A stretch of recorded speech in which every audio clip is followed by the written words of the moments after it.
Hello dear colonists, and hello YouTube. I hope you're all doing well. On one of my live streams, a couple of people suggested me to hold a Q&A, so I asked you all to leave any questions or curiosities you might have down in the comments of a post in my community tab. Today I will be answering those questions to the best of my ability. If you would like to participate in the next Q&A, don't forget to like this video, subscribe and turn on the notification bell so YouTube can send you a notification whenever I make a new post in the community. You could also join my Discord server through the link in the description, as I might hold a future Q&A inquiry there, as it might be more visible or easier for people to participate in. With this being said, let's begin. First question is from the awesomeness 999. What is your favorite Rimworld creature? I'm not sure how to answer this. I don't have an exact favorite, but if I were to pick what creature I find the most interesting or definitely wouldn't want to miss out on any of my playthroughs, it'll have to be either the Noxiosphere or the Mysterious Corpse from the Anomaly DLC. I find both of these entities really fun to deal with and play around. The corpse, especially when I encountered it the first time, was a really captivating and unexpected experience, while the Noxiosphere is just an overall great risk versus reward entity to control. The next question is from Blackrow. Why are you so good? I don't know. Why are you so good? Honor Urthus asks, when will we down a few Glyphid slammers at the Abyss bar? Soon, friend. Do not fret. Right now my schedule is a bit clammed up as I have a lot of videos planned and I have a few things to deal with on the side, but as soon as that's done, I'm definitely gonna be down for it. The next question is from Labrat. Anything else you would like to cover? Why yes, I would like to continue covering Rimworld content through theories, icebergs, tier lists and cut content, but I would love to branch out to other games as well, reviewing them in order to offer my opinion, diving into their lore, and even deviating towards non-gaming related content such as ARGs or analog horror, two things I really enjoy on YouTube and will love reviewing and talking about if people were interested in it. Although this might be a hard transition to make, as I have the feeling that most people following me are in mostly just for the Rimworld type content, but I'm sure I can find a way to balance the two and keep everyone satisfied. The KD8LVT asks 3 questions. On a scale of 1 to 10, what is your favorite color of the alphabet? Mine is the triangle. Mine is the Scatoid. I'm putting it on the F tier with 3.5 starfish out of 5. Second question, what's your favorite story to come out of one of your colonies? One of my favorite stories has to be the one time I rescued a child highmate from a slaver ship. After offering him all the education and support required for its personal growth as he became an adult, he decided to reward me by forming a romantic connection with my colony's leader, which at the time she was married to the colony's military general. The general, named Craig, decided to romance a slave from the colony which was pregnant, the father unknown as she had been saved from a raid. The slave reciprocated Craig's affection, only to end up later on cheating on him with that same highmate, as Craig was raising the slave's son, with Craig being turned into a cock essentially twice while still being married to his first wife. And for the third question, you have impressively high editing quality for a channel with only 39 videos. Did you go to school for video production or are you self-taught? It would be wrong to say I have only 39 videos. This channel videos amount actually to a larger total, but many of them have been privated as their quality and the content did not reflect what I wanted to showcase on my channel. Apart from this, it's always been a dream of mine to become a full-time YouTuber and make a living out of it, and this is not my first run. I've had 3 channels previous to this one. The first one was a channel that reached about 3,000 subscribers. I made that channel when I was about 12 and it was mostly about Oregon Trail gameplay sessions, TF2 and Minecraft gameplays. The channel died as soon as I entered high school. The second channel did not manage to even get past 50 subscribers, but it was never meant to succeed. It was mainly a channel to post edits, memes and various shitposts. The third channel was an attempt by me and someone I knew back at the time to make a 2-person channel where we'll be reviewing as a duo various games, movies, TV series and other media. The channel died shortly as we had an argument to non-YouTube related things, interrupting contact. So to answer the initial question, I am self-taught, as I've been dabbling in the field for many years now, currently more than ever. I will by no means say that my editing skills are impressive at all, as what I mostly edit in videos are just jump cuts, fading transitions and transparent PNGs, but I can guarantee you that every time I'm making a new video there are always a few tabs open dedicated to researching how to do certain edits, so I'm still learning a lot in the field. If anyone is curious, I use OBS to record my voice as it has excellent noise cancelling and normalization filters. I later on edit the sound on Audacity and proceed to put everything together through Vegas Pro. Bugaboo Daisy asks, what's your favorite playstyle? Personally, the aspect I find the most enjoyable about Rimworld is the visible progression and evolution for the colony. I like to adopt a building focused playstyle, always attempting to make big colonies, large cities with as many colonists as possible, which I love to upgrade over time with better gear, better body parts and diverse skills. The most enjoyable aspect for me is definitely witnessing growth in terms of wealth and strength. Alex Animations asks, what would you have to be your favorite custom scenario in Rimworld? Would you believe if I told you that I don't have a favorite custom scenario? Funnily enough, I have played with a custom scenario only once, and even that scenario wasn't that impressive or game-changing. It simply involved starting with 6 crash-landed colonists, rather than 3. I'm definitely boring in the department of custom scenarios, mostly because I don't consider them to be as important, since they only affect early game, and even that only for a short while.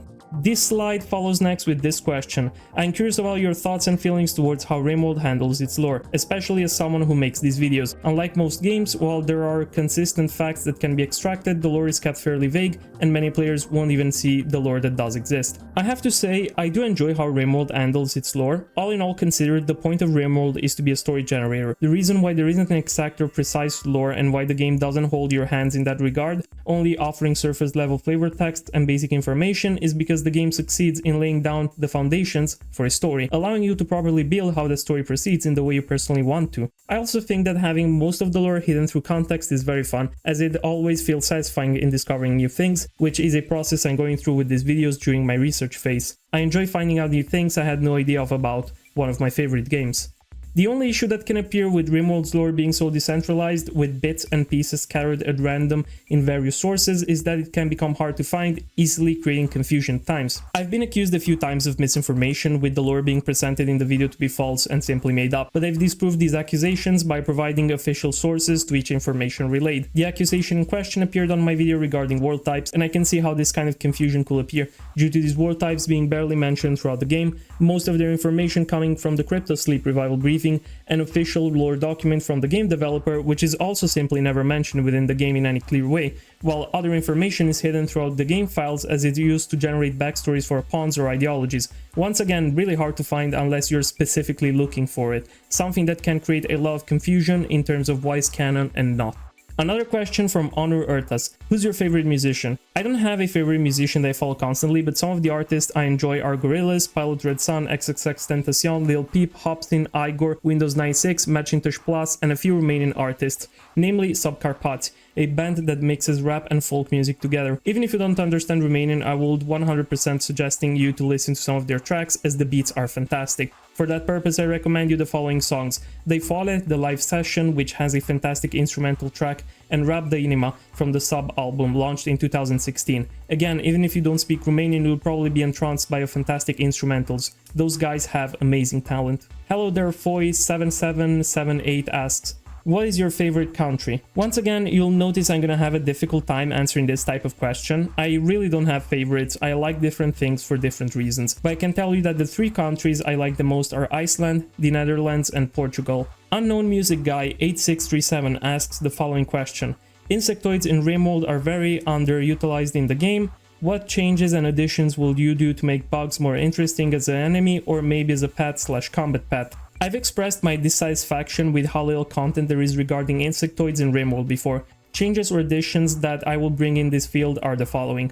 First of all, more insectoids. They are a very iconic faction and threat in the game, and there is only 3 of them, and they are all essentially the same thing, as they behave and act the same way, with the only difference being their health and damage. I would like to see a greater vanilla variety in terms of that, more insectoids with different abilities, such as ranged attacks, a queen to give birth to waves of weak but many insectoids, perhaps some capable of mind control or construction of utility and defensive/offensive structures, along with more insectoid related events, such as a mutant termite invasion, which will start damaging any structure in your colony made out of wood, including walls and furniture, requiring to choose between sacrificing your pawn's schedule time to repair and maintain your base until the event's end, or simply letting it crumble away. Another interesting event could be a locust swarm, essentially a weaker version of the toxic fallout that will over time damage and destroy your crops, along with devouring any corpses left outdoors. I think insectoids have been wasted in terms of potential, and I hope for timing to expand on them within the next updates or DLCs. JokePoke95 asks, what is your favorite game and why? I'll have to answer, obviously, with Rimworld. The reason being its potential for endless replayability, with each playthrough having the potential of being wildly different from the previous one in terms of mechanics, strategies, approaches, and overall story and structure. Bobby T asks, did you ever consider making merch? The Night Archives patented Muffalo or Camp Fuel, that'd be cool. I did not consider it, and if it's ever going to happen, it will most definitely not include the Muffalo or anything from Rimworld, as that is content that I do not own. User KD4CS asks, What motivated you to start this channel? How old are you? And do you plan to make a face reveal? Well, I'm 25 years old. I was motivated to start this channel because I enjoy the process of creating a video and entertaining others, and it will be fantastic to make a living out of something I enjoy doing, and I might make a face reveal at 50 or 100k subscribers. To everyone watching this video, you know what you have to do in order to speed up this process. Diet asks, does one go crazy? Sith beer.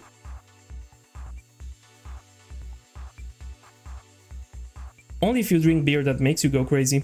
Pugoth asks, when and how did you come up with the stone statue guy, and did you draw it? My avatar, aka the statue guy, is a reference to the David of Michelangelo. I came up with the idea for this avatar about a year ago, as I did not feel comfortable showing my face on the channel, but I still wanted for my viewers to associate my voice with something. So I commissioned an artist to draw out this avatar for me, attaching a very basic sketch to represent the various poses I wanted for it. You can find the artist on X, formerly known as Twitter, under the username of @CorielArts. I can definitely recommend working with them if they're open for commissions and you need something drawn or modeled. John Custo asks, Xenotype taste tier list when? Right now.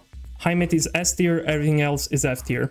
That random guy asks, how many more donations before you eat an entire loaf of bread on stream? None. I'll do it for free after 100,000 subs, possibly during my face reveal, if anyone's gonna be kind enough to remind me. Following next is Finger, with a lot of questions. Let's tackle them one by one. What's better in the short term, making better guns or better armor? Assume that traps and sentries don't exist. Example, 3 colonists have heavy SMGs and full flak armor. They have one gifted crafter. What do they do? I will say it's important to play in your own strengths and not trying to compensate for a weakness. Better armor if your pawns are more inclined to melee combat, better guns if they are good shooters, trying to draw out as much of their potential as possible. What is your preferred Rimworld food type that you always produce for your pawns? Example, vegetarian lavish meal. Either carnivore or vegetarian fine meal, depending on what resource I have the most availability out of. Do you make the fair and totally balanced ideology for Rimworld, or do you just pick presets at random? Or choose from a couple of crazy presets you have? Example, organ trading tech is that rever a 12.7mm anti-material rifle. Entirely depends on what my goal or what kind of colony I'm gonna roleplay as. I won't pick precepts at random, rather I'll pick them in a way that makes sense to the story of the colony. I like playing with a fluid ideology and orienting myself towards what has happened so far within the colony to establish how their ideology evolves. If my colony was forced to live under a mountain base for safety reason, then their ideology will most likely evolve in an underground base. And if their only source of sustenance for many years came from animal breeding, then they're gonna most likely evolve into ranchers, and so on. Empire, friend or foe? Definitely friend. They're a fantastic ally in combat, and the favors you can call in with your honorary titles can be straight up lifesavers in many situations. Opposing the Empire usually doesn't bring much of a benefit, but I have to admit that it can be fun. I always oppose them if my ideology is a supremacist one within that playthrough. A long one, you can skip it. Do human rights and whatnot apply to the raiders that attack you for no reason at all, often in groups 2 times or even 3 times the size of your colony? Follow-up questions, do they apply after you got swarmed by a raid of 40 people and then killed or incapacitated every single person that participated in it? They do if it's possible, but that entirely depends on my colony's ideology. A supremacist or cannibalistic colony will have no issue enslaving or executing enemies, but others might consider it immoral and try their best to act solely on self-defense. Some of my colonies might take a neutral approach where they won't actively hunt down wounded raiders to finish them off, but they won't bother rescuing and patching them up either. Following questions are from Necro. Do you plan on discussing other games lore, and what other hobbies do you have? It's not set in stone, but I might try to cover the lore of other games. I am considering the Fallen London universe, namely Fallen London, Sunless Sea and Sunless Skies. As far as other hobbies go, I don't have that many. I spend most of my time recording, researching, scripting and editing videos. Outside of that, I mostly just play games, watch content on YouTube, hang out with friends in town or DM in Dungeons & Dragons. And last but not least, from Markan, what color of shirt are you wearing? Dark blue currently. Thanks to everyone who has participated in this Q&A. I was glad to see this large variety of questions on so many different topics. I will be holding a new Q&A in the future, so don't forget to turn on the notification bell or join the Discord server to be notified when that happens. In the meantime, I hope you enjoyed this video and I wish you a good night.